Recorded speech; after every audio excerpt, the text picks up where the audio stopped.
সাহিত্যৰ কাণ্ডাৰী বুলি কোৱা হয়, অৰ্থাৎ অসমীয়া সাহিত্যৰ কাণ্ডাৰী বুলি কাক কোৱা হয়? ৰসৰাজ সাহিত্যৰথী এই উপাধিবিলাক কাক প্ৰদান কৰা হৈছে বিশেষকৈ আমি গুৰুত্ব দিয়া উচিত। পৰীক্ষাত এনেকুৱা প্ৰশ্নবিলাক অহা দেখিবলৈ পোৱা যায়। লক্ষ্মীনাথ বেজবৰুৱাক কি নামেৰে নামকৰণ কৰা হৈছে? কাণ্ডাৰী ৰসৰাজ সাহিত্যৰথী নামেৰে। মই ইম্পৰ্টেণ্টবিলাক দাগ দিছোঁ। তাৰ পাছতে আমি যদি 2 নম্বৰ পেজত যদি চাওঁ, অসমীয়া ভাষা উন্নতি সাধিনী সভাৰ বিষয়ে আছে। পৰীক্ষাত শ্বৰ্টকৈ দি দিব অভা উষা সভা। অভা উষা সভাৰ কিমান চনত এষ্টাব্লিছ হৈছিল বা প্ৰতিষ্ঠা হৈছিল, তেনেকৈ ধৰণে প্ৰশ্নবিলাক আহে।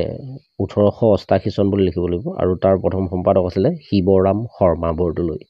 তাৰ পাছতে জোনাকী কিমান চনত প্ৰতিষ্ঠা হৈছিল তাৰ বিষয়ে আহিব পাৰে, 1889 বুলি লিখিব লাগিব।